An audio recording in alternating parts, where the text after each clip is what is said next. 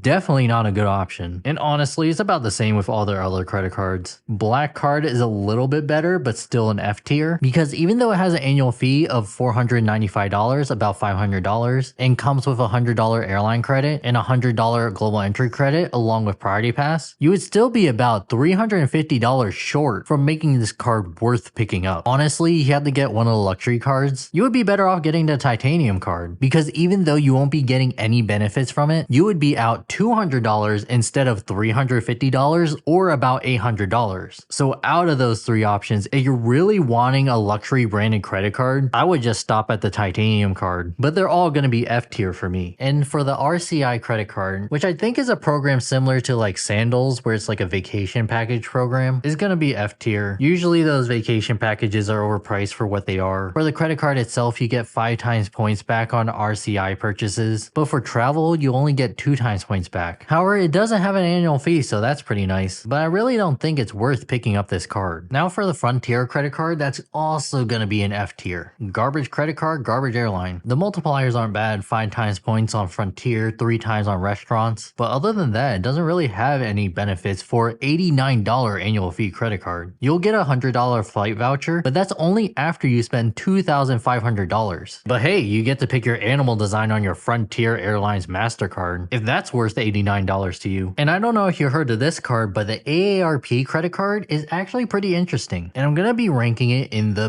B tier, just because the multipliers aren't that bad on this card, and it's a no annual fee credit card. You get 3% cash back on airfare, hotels, and car rentals, 2 times on restaurant purchases, and 1% back on everything else. So you're looking for a good cash back travel card setup with no annual fees, this card might be worth considering. And then we got the Summit Credit Union Ultimate Cash Perks credit card, and based on the information I have, I think I'm gonna rank it in B tier. I believe there's no annual fees with this card, 3% cash back on airlines, 2% cash back on hotels and dining. I think I'm gonna rank it in A tier based on the information I have, because I believe this card has no annual fees, 3% cash back on airlines, 2% cash back on hotels and dining, and 1.5% back on everything else. And also I believe it comes with a TSA pre-check or global entry credit. So for a no annual fee credit card, that's quite a bit of perks. And then for the UBS Visa Infinity credit card, I'm gonna be ranking that in B tier. This card is actually pretty useful if you invest with UBS already, because even though the card comes with a $495 annual fee, you can get up to a $500 annual fee based on your assets or annual spend. So that will completely cover your card. But if you don't have enough assets, then the only things that you get are Priority Pass membership, which I don't value, a $250 airline credit, and TSA pre-check or global entry. So you had enough assets to get that $500 annual credit, this card is totally worth it for you. But I think for most people, we could only reduce that annual fee to maybe around $300. And now we have the Commerce Bank card, starting with the World Elite MasterCard, which I'll be ranking in B tier, close to A tier. The card has a $95 annual fee, comes with a TSA pre-check credit, but I don't see that it covers global entry. It also has a lounge key, airport lounge access, cell phone protection up to $1,000, but that's about it. It's not a bad card if you're gonna sign up for TSA pre-check anyways. It maybe value the airport lounge access a little bit, but it's definitely not the best card. However, we have another card we need to rank from Commerce Bank, the Commerce Mile card. And for this card, I'm gonna put in C tier. It has no annual fee, so that's great. You get 2.5 times miles back on travel purchases and ride shares, and 1 times points on everything else. Just a basic card, not great, not terrible. Doesn't cost you anything though. And then for the Wells Fargo Autograph card. Now, I personally wouldn't bank with Wells Fargo in my opinion, but I'm gonna be putting this card in the B tier because it definitely has a lot of value for no annual fee credit card. You get 3 times points on restaurants, travel, gas, transit, popular streaming services, and phone plans, and 1 times on everything else. It's actually really comparable to the American Express Green Card, but I like American Express customer service better. Plus, even though I was bashing on the Clear credit and the Lounge Buddy credit, Clear has some value to me and the Lounge Buddy credit is nice to have. I would say the Wells Fargo Autograph card is a good card, but it's not special. And then for the Priceline credit card, I'm going to be ranking that in C tier. It's not a bad card. You get 5 times points back on Priceline bookings, so that's quite a bit, and 2 times on gas and restaurants, and something called an automatic VIP gold status. I'm not sure how valuable that is, but I guess it's nice to have. And it does come with a TSA or global entry credit, but you have to spend $10,000 on this card. So for the card itself, there's no annual fee, so that's good. And if you book with Priceline anyway, maybe this card is worth getting, but I feel like there are other better options. Now for the worldwide vacation and travel, there's actually not too much public information about this card, or at least it's hard to find, but I'm gonna assume it's a no annual fee credit card. And I'm gonna be ranking this in the D tier. It doesn't look too bad. You get 3 times on worldwide vacation travel purchases. And I guess if you're doing that anyway, sure. 2 times on gas station and restaurants. Okay. I don't know. It's no annual fee. It doesn't seem that restrictive to like, you know, cruises only. Honestly, I just don't know too much about this card. It's ran by Community Bank, which I know a lot of people hate, and their website is trash. You know what? I'm probably going to move this to F tier,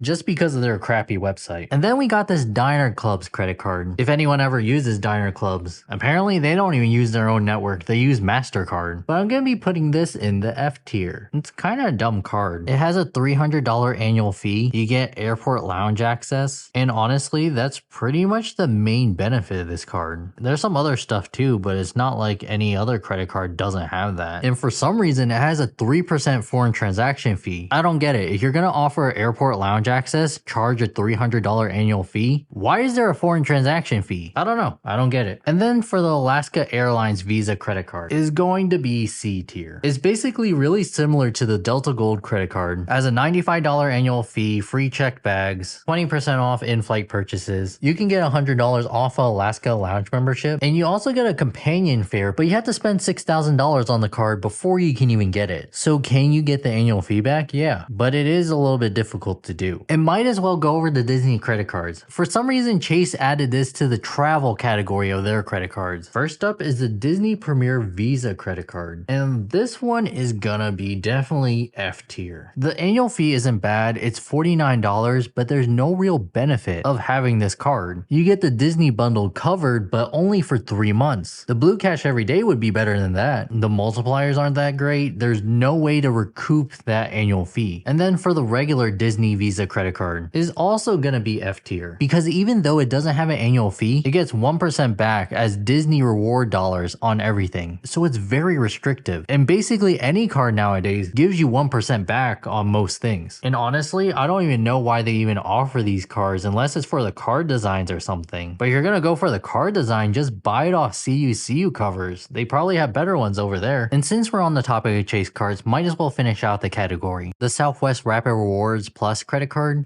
is gonna be a B tier. It's definitely not bad. You got a lot of categories covered. You get a 3,000 anniversary point bonus every year, 2 early bird check-ins, 25% back in-flight purchases, a 10,000 companion pass qualifying points boost each year. Your bags fly free, there are no change fees. So definitely a lot of benefits for only a $69 annual fee credit card. And then you got the Southwest Rapid Rewards Priority credit card, and I'm gonna be putting this in A tier. The multipliers aren't bad like how the Plus credit card was, but now you'll get a 7,500 point bonus every year, a $75 Southwest annual travel credit, 4 upgraded boardings per year, and everything else the same as the Plus card. So with just those credits alone, it could cancel out the annual fee, depending on how you use those credits. And then you got the middle of the road Southwest Rapid Rewards Premier credit card, and I'm going to be ranking this in B tier. It has a $99 annual fee, you get a 6,000 per year point bonus, 2 early bird check-ins. Other than that, it's basically the same as the Plus card. And before we get to the next card, I'm actually going to move the Amex Green card to the B tier. Just because I thought about it, and the Clear Credit and Lounge Buddy access, I don't think makes up for the annual fee. And also I'm going to be moving the Amex Platinum Delta card into A tier because I thought about it and you can easily get more value from what the annual fee is on this card without paying a high upfront annual fee. And next we got a card from TD Bank, the TD First Class Visa Signature card. Now this one is gonna be in F tier. Now the multipliers on this card is pretty good. You get 3 times on travel and dining purchases and 1 times on everything else. But the issue is the annual fee on this card is $89. So it'd be pretty difficult to recover the annual fee you pay for this card. And next we got the Truist cards, starting with the Enjoy Beyond. And this card is gonna be in D tier. It's not a terrible travel card. 3 times on travel, 2 times on dining, and 1 times on everything else, a 3-2-1 credit card. You get a $100 travel credit, which is also good for streaming services and ticket agencies, so that's pretty easy to use, and TSA PreCheck and Global Entry. But even with all those credits, it doesn't cover the $195 annual fee. Maybe it'll reduce it to $50, so about the same as the Chase Sapphire Preferred. However, from my understanding, there are no transfer travel partners, and each point can only be redeemed for 1 cent per point. And then we got the Truist Enjoy Travel. Now this one isn't bad. It's a middle of the road card, so it's gonna be C tier. There's no annual fee on this card. You get 2 times miles back on airfare, hotels, and car rentals, which can increase depending on how much money you have with Truist. And there's no annual fee, but it's not special, not great, but also not not terrible. You aren't potentially losing money. Going back to the Chase cards, since there's so many of them. Starting with the United Gateway, now that's going to be C tier. It doesn't cost anything. You get 25% back on United in-flight purchases and club premium drinks, and you get 2x on a bunch of things like United stuff, gas stations, local transit, rideshare services, train tickets, and 1x on everything else. So it's not bad, but also it's just not special. And then you got the United Explorer card. Now this one is actually going to be A tier because even though it has a $95 annual fee and gets you similar things to the Delta Gold card, like free checked bags, priority boarding, 25% back on United in-flight purchases, and club premium drinks, you also get a bunch of other things like the 2 United Club one-time passes. So that's actually valued at $100 if you were actually going to pay to go into United clubs. And also you'll get a TSA pre-check or global entry membership. And for a $95 mainstream card, it's not bad to have all those credits to use. So I think it's well worth justify that $95 annual fee, but it doesn't give you S tier value in my opinion. And then we got the United Quest card. Now this one has similar benefits to the United Explorer card, but actually I'm going to be ranking this in D tier because it does have an increased annual fee of $250. So what are you getting with that $250? Based on my understanding, you only get a $125 annual United purchase credit and 2 5,000 mile anniversary award flight credit. And for some reason, no lounge access, which is kind of weird. I just think they give you a bunch of credits to almost justify that annual fee, but it falls a little bit short and it's just extra steps to use those credits. And then you got the Big Daddy United Club Infinite card. And this one I'm also going to be ranking in D tier because for a $525 annual fee, the only things you're really getting is United Club membership access, and that's basically the main benefit of this card. So if you're going to pay for United Club access anyways, then maybe this card would give you so much value. But I think for the average person, this card is not that interesting for what it is and what it costs. I think if you're going to get one of the United cards, just go for the United Explorer card. But also I may be a little bit biased because right now I am boycotting United based on the 2017 incident. And also I've been on a United flight and let me tell you, I don't really miss it. And then we got another Chase travel credit card, and Chase is really dominating all the flight credit cards, the Aeroplan card. And this one I'm going to be ranking in B tier. It's not bad for a $95 annual fee credit card. You get your first free checked bags for free, no foreign transaction fees, but you also basically get status by getting a 25k status bonus while holding this card, versus some of the other airline cards, even the more expensive one doesn't even give you status. The multipliers on this card also isn't too bad. So you fly with Aeroplan, this card might be worth picking up. And hey, might as well go over the IHG cards too. Starting with the IHG Travelers card. And I'm going to be ranking this in B tier as well, because for no annual fee credit card, you're upgraded to Gold Elite status. If you stay 3 nights, you get the 4th night free, so that can be a lot of value. And the multipliers aren't bad on this card. You get 5 times on IHG hotels, 3 times on dining, 3 times on utilities, streaming services, gas stations, and 2 times on everything else. It does suck that IHG points aren't worth that much at 0.7 cents per point, but for no annual fee credit card that covers a lot of multipliers and giving you a free night after 3 nights, that might be worth picking up. But for the IHG Premier card, that's going to be A tier. The card does cost $99, however you're getting an anniversary free night, so just booking 1 IHG hotel per year can totally cover that annual fee. The point multipliers are higher on this card at 10 times at IHG hotels, 5 times on travel and dining gas stations, and 3 times on everything else. And it still has that same benefit of booking 3 nights and getting the 4th night free. But I think what makes this card really shine over the IHG Traveler card is you get that free night. Now how about the HSBC credit cards? If you like to bank with money laundering, it might be the best cards for you. But honestly, overall, their credit cards are trash. At least one of them is. So the HSBC Premier credit card, that one is gonna be an A tier. The multipliers aren't that great on this card. You get 2 times points back on travel and 1 times on everything else, but it doesn't cost anything. There's no annual fee on this credit card. You get free Wi-Fi hotspot access, a TSA pre-check credit up to $85, so definitely not terrible for no annual fee credit card. You get a lot of benefits for no annual fee credit card from what I can see. But now the HSBC Elite credit card, that's something you have to be worried about, and this is going to be ranked in F tier just because it's so scammy. At first you might think it's great. It's $395 annual fee. It comes with a $400 travel credit, unlimited lounge access through Lounge Key, 3 times on travel, 2 times on dining, 1 times on everything else. So that's not a bad card, right? It would be pretty similar to the Venture X. The only issue with this card, first, to open this card you have to have a checking account with HSBC. Plus, that $400 travel credit that we talked about, a Reddit user pointed out to me you have to book $2,000 just to get $100 of that credit. So basically you're spending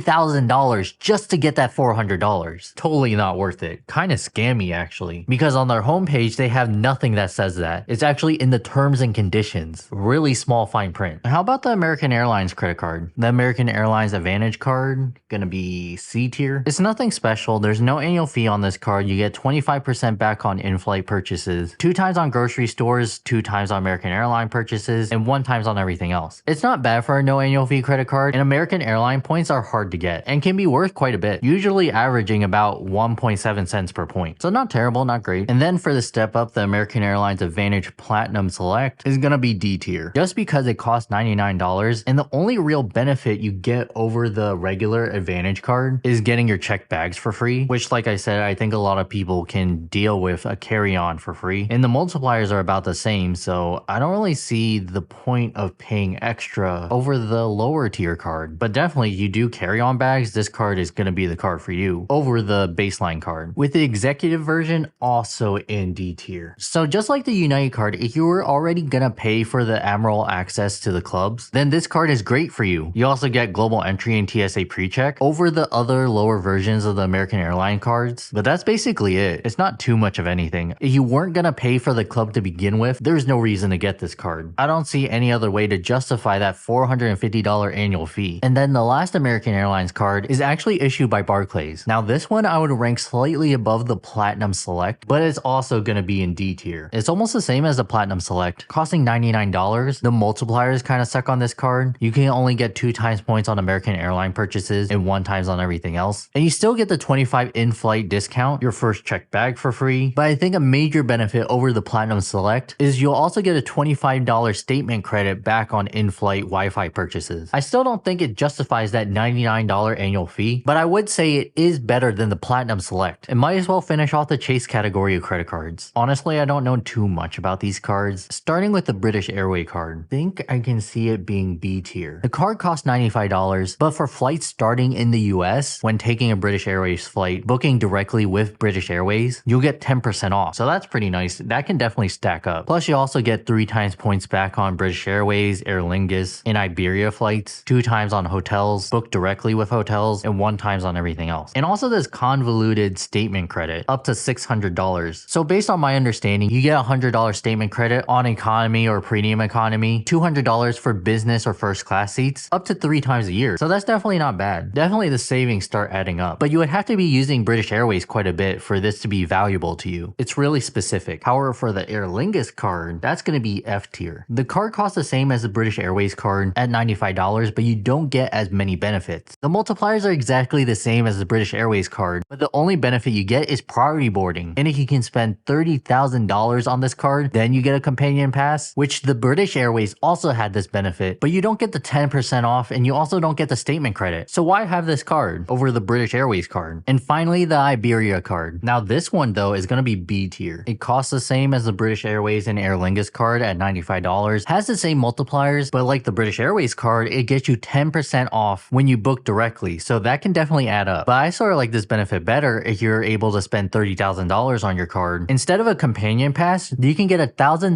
airfare discount voucher instead. So that is pretty cool, especially if you're a solo traveler. There's no need to have a companion if you don't have a companion to travel with. But I do like that British Airways gives you that statement credit. Definitely provides more value in my opinion. And now the Wyndham credit cards. Now personally, I don't like to stay at Wyndham properties. They're kind of depressing in my opinion, but their card design is pretty nice. Of course, it doesn't factor what tier level it is, but let's start with the basic earners card. And that's going to be C tier. It's a no annual fee credit card. You get 5 times points when you stay at a Wyndham property, 2 times on dining and groceries, and 1 times on everything else. So it's not unique. It's not terrible. You do get a booking discount when you have this card, so that's pretty cool. And if you're booking with points, you'll use 10% less points. So actually, maybe for a no annual fee credit card, I might move this to B tier. Yeah, I'll move that to B tier. And then for the plus earners though, I'm going to be putting that in D tier. Just because I don't see any way to recover that $75 annual fee. You get a little bit more on the multipliers compared to the basic earners card, like 6 times points at Wyndham, 4 times on dining, 4 times on groceries. But I don't think it's enough to justify that annual fee. Other than that, you get a higher status with Wyndham and an anniversary bonus of 7,500 points, which is enough to book a one-night stay. But the stay won't give you outsized value. Maybe just just enough to cover that annual fee. Actually, maybe I'll put it in C tier since it does somewhat cover the annual fee. There you go. Oof, not too many cards left. For the getaway card from FNBO, I'm gonna put that in B tier. It's not a terrible cashback credit card. There's no annual fee on it. You get 3 times points on travel, dining, gas. You're not restricted to any specific airlines or hotel, and 1 times on everything else. It's a basic card, but it's not a bad card for a no annual fee card, so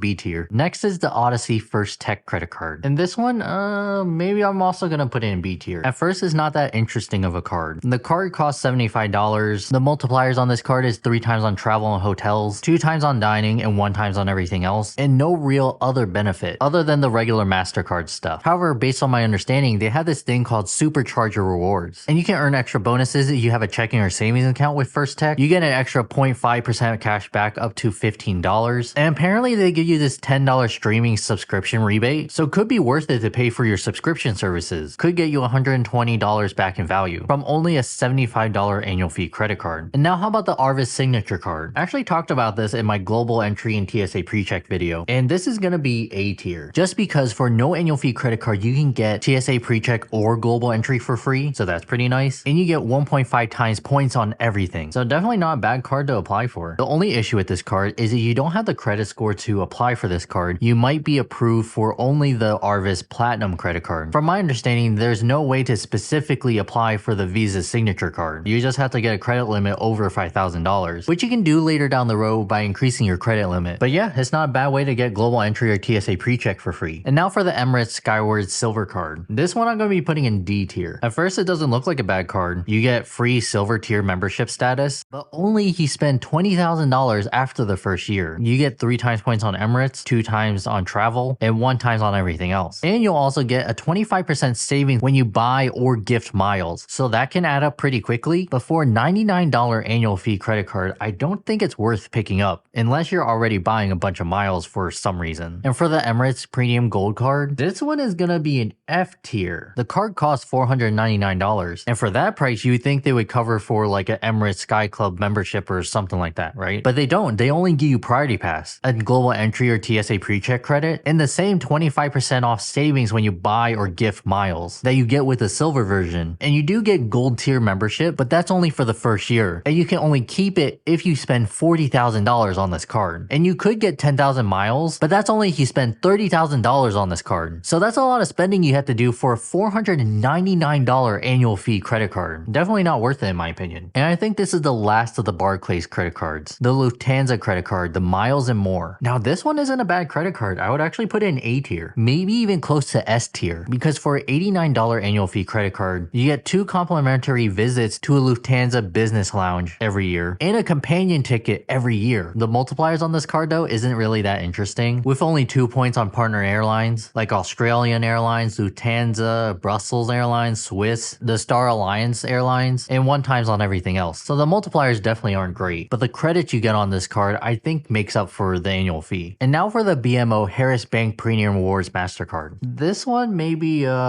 D, maybe C tier? I think D tier. The multipliers on this card isn't bad. You get 3 points on dining, hotels, airfare, but only up to $2,500 per quarter and 1 times on everything else. You also get a 15% anniversary bonus, which sounds like a lot, but it's really not. But this card costs $79. And the only reason I'm not putting it in F tier is you do get Priority Pass. And for only a $79 annual fee credit card, getting Priority Pass for that price isn't too bad. And I found this card, the World Plus Travel Visa Signature Card by Provident Bank or Credit Union. Now this one is tricky. I think I'm gonna put it in either B or A tier. I think I'm gonna stick with B tier. It's definitely not a bad card. You should definitely look into it. You get 2 times points back on all travel, dining, airfares, hotels, transportation, ride shares. And even though it costs $49, it does come with a Priority Pass lounge membership, plus also a TSA pre-check or global entry credit. So by just using the TSA pre-check or global entry credit alone, that would reduce the annual fee to $20. And a $20 annual fee credit card for airport lounge access through Priority Pass, that's not bad at all. I think it's one of the cheapest ways to get Priority Pass. And now for the Navy Federal Credit Union Flagship Rewards credit card. Now this one's interesting. I've heard a lot of good things about it, like getting high credit limits with this card, up to an insane number like 80,000. But for me, based on what I know, I'm gonna put it in C tier. The multipliers aren't bad on this card. You get 3 times on travel, 2 times on everything else, so that's definitely not bad at all. But for a $49 annual fee credit card, the only credits I'm seeing to cover that annual fee is TSA PreCheck or Global Entry. And you get Amazon Prime for free for the first year, but for the long term though, I can only see the fee being reduced to about $24 or $25 with no other benefit I can name. So that's why it's going to be in C tier. Now this one is interesting. The Green State Credit Union World MasterCard. They really want to compete with American Express. On their website, they're like, we're accepted twice as many places than American Express. And the minimum credit line is $10,000. So that's pretty interesting. And it's definitely not a bad card. I think I would put it in B tier. There's no annual fee on this credit card. You get 5 times points on hotels and airlines, 2 times on gas, and 1 times on everything else. So those are really strong multipliers for no annual fee credit card. But other than that, it's a no annual fee basic credit card. Pretty good option if you don't want to pay for an annual fee. And lastly, we got the Hawaiian Airlines World Elite MasterCard with a pretty cool design. I actually like it. But for this credit card, I think I'm gonna rank it in the A tier. You get 2 checked bags for free, a one-time 50% off companion discount, so that could definitely make up for the $99 annual fee. But not only that, you'll also get a $100 companion discount annually for round trips between Hawaii and North America. So those benefits definitely easily make up for that annual fee. And the multipliers aren't terrible. 3 times on Hawaiian airline purchases, 2 times on gas, 2 times on dining, and 2 times on grocery stores, and 1 times on everything else. And you also have the ability to share your miles when you get this card. So for $99, it's not a terrible card if you're going to be going to Hawaii a bunch, which I know a lot of people do. This card might be worth trying to pick up. For some reason, I forgot some of these cards, so let's just do them real quick. With the Venture 1, I'm going to be putting in D tier. Now, it's not a bad card. There's no annual fee on this card. However, it only earns 1.25 miles per dollar versus a card that isn't a travel card like the Chase Freedom Unlimited gets you 1.5% back. Now, this card does earn extra when you use it to book within the Capital One portal, but personally for me, I really don't care much for using third-party bookings. And then just going up the list, we got the Venture, which I'll be ranking in F tier. It does have increased multipliers compared to the Venture 1 at 2 miles for every dollar spent, but this card comes with a $95 annual fee, 2 free lounge visits for a Capital One lounge or Priority Pass lounges, an upgrade to Hertz 5 stars, and a Global Entry or TSA PreCheck credit. I don't think makes up for that $95 annual fee. But then we got the Venture X, which a lot of people really love this card, which I would agree with them and put in S tier. You get a lot of benefits with this card. It does cost a lot comparative to their other cards, but I think it's well worth it. The cost of this card is $395, but you'll get a travel credit of $300 and an anniversary mile bonus of 10,000 points, basically worth about $100. So those credits alone make up for that annual fee, as long as you're traveling at least once a year. But in addition to that, you'll have unlimited access to Capital One lounges, which I hear are very nice, and a TSA PreCheck or Global Entry credit. So you're definitely getting outsized value with this card. And now we got the Huntington Voice credit card. It's not necessarily a travel credit card, but it has potential of being a travel credit card. And it's actually a pretty interesting card, which I'll be putting in C tier. It's not a bad card at all. So with this card, you have 10 category choices, and you can switch them out every quarter, and there's a limit of $2,000. The 10 categories are auto parts stores, department stores, sporting goods stores, discount and warehouse stores, electronic computer and camera stores, gas stations, grocery stores, home improvement stores, restaurants, travel entertainment, utilities, and office supply stores. So you were to choose travel and entertainment, you would be earning 3 times points back on every dollar you spent when you spent it on travel, like renting cars, hotels, and flying on airlines, along with also entertainment. So AMC theaters, museums, stuff like that. So that's actually pretty powerful. And for everything else, and after that $2,000, you'll be earning 1 point per dollar. But because it's so limited and it has that $2,000 cap per quarter, which can be quite low when you're booking a flight, that's why it's in C tier, especially since it doesn't have an annual fee, unlike the US Shoppers card. And now we got the Air France, KLM, and Flying Blue credit card. Now this credit card is quite interesting. However, I'm still going to be putting it in maybe D tier. You'll get 3 miles per dollar spent on Air France, KLM, and SkyTeam member airline purchases. So that's really powerful. It's not only covering just Air France, but also Delta too. So it is quite flexible. But the issue with this card is it does come with an annual fee of $89. And the only way to sort of recoup that cost from what I see is when you spend at least $50 on this card within an anniversary year, you'll get 5,000 miles. So about $50 if you're valuing it at the lowest amount. Therefore, still leaves $39 still on the table able to cover. And lastly, we have the Credit One Wander card. You're surprised that Credit One has a travel credit card. And this card is interesting. Is it interesting enough to keep it away from F tier? No, it is not. The card costs $95, and the only benefits I'm seeing with this card is the increased multipliers on this card for travel related purchases. Like you'll get 10 times points on eligible travel purchases when you purchase it through Credit One Travel Bank Partner, which I think is their travel portal, and 5 points on travel including flights, dining, and gas purchases, and 1 times on everything else. So those multipliers are actually pretty great, but it doesn't justify that $95 annual fee, especially since the way to redeem your points on this card are kinda not the best. But what do you think of my travel card tier list? Would you have put a credit card somewhere else? And why would you put it there? Let me know in the comments below, and I'll see you later.